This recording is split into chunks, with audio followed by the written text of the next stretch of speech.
안녕하세요. 빅데이터로 본 세상의 김정선입니다. 일교차가 무척 심한 한 주였죠. 이번 빅데이터 차트 상위에 오른 정책 키워드는 메르스, 부동산 대책, 남북 정상회담이었습니다. 이 이슈에 대해서 SNS에서는 어떤 이야기들이 오고 갔을까요?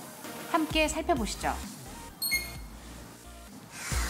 지난 주말 메르스 확진 환자가 3년 만에 발생했다는 소식이 전해졌습니다. 온라인에서는 38명의 생명을 앗아갔던 3년 전을 떠올리며 우려하는 목소리가 쏟아졌습니다. 그러나 첫 환자가 발생한 이후 약 일주일이 지난 현재 아직까지 우려했던 확산은 일어나지 않고 있습니다. 3년 전과는 다른 결과, 그 배경에는 정부와 의료기관의 빠른 대응이 있었습니다.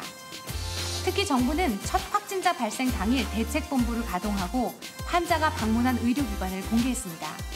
또 밀접 접촉자를 파악해 빠르게 격리 조치했습니다. 2015년의 경험에서 우리는 늑장 대응보다는 과잉 대응이 더 낫다 하는 교훈을 얻었습니다. 지금 초기 대응을 잘하고 있다고 하지만 또 무슨 일이 생길지 모릅니다. 그 경우에는 선제적으로 약간 지나치다 싶을 정도로 미리미리 대처를 해주셔야 합니다. SNS에서는 정부의 이 같은 신속한 대응을 응원하고 격려하는 의견이 많이 올라왔습니다. 보건당국은 확진자와 밀접하게 접촉한 20여 명의 감염 여부가 판가름 나는 오늘 21일까지를 고비로 보고 있습니다. 아직까지 완전한 안심의 단계가 아닌 만큼 끝까지 긴장의 끈을 놓지 말아야겠습니다. 정부가 국민에게 전하는 당부사항은 다음과 같습니다.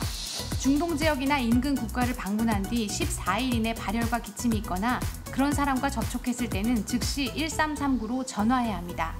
택시나 구급차를 타고 병원에 가면 무차별 전염의 위험이 있는 만큼 자제해야 한다는 점 잊지 말아야겠습니다. 이를 위해 종부세 개편안을 대폭 강화하여 추진하겠습니다. 주택을 한 채 이상 보유하고 있는 세대는 주택담보대출을 통해 주택을 추가 구입하지 못하도록 하겠습니다. 서민 주거 안정 목적의 주택 공급을 충분히 공급하겠습니다. 정부가 부동산 대책을 발표했습니다.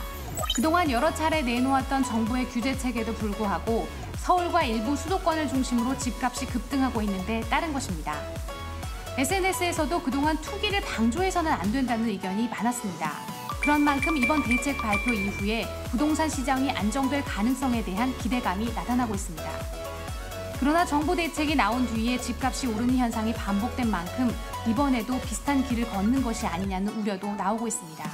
정부는 부동산 투기로 인한 서민들의 상대적 박탈감이 생기지 않도록 꼭 필요한 실수요자 중심의 부동산 시장을 만들겠다는 생각을 갖고 있습니다. 정부는 각계의 우려와 비판의 목소리에 귀를 기울이면서 이런 생각이 현실화될 수 있도록 노력해 나가겠습니다. 평양에서 개최될 남북 정상회담이 나흘 앞으로 다가왔습니다. 회담 개최가 임박하면서 정부와 청와대도 막바지 회담 준비에 한창입니다. 방북 수행단 규모가 정해졌고 남북 군사 실무회담이 열렸으며 개성 남북 공동연락사무소 개소도 완료됐습니다. 남북관계 관련한 굵직한 소식들이 전해지면서 SNS에서도 정상회담 언급수가 하루 만에 2만 건을 넘어서는 등 관심이 계속되고 있습니다. 이번 주 남북 정상회담 연관어 상위에는 북미, UN 총회, 백악관 등이 올라 있습니다. 남북 정상회담 개최 발표 직후였던 지난주 비핵화와 남북 경협이 주된 관심사였다면 이번 주에는 북미 관계의 변화에 관심이 모아지고 있는 것입니다. 문재인 대통령의 한반도 운전자론이 다시 한번 주목을 받는 모습인데요.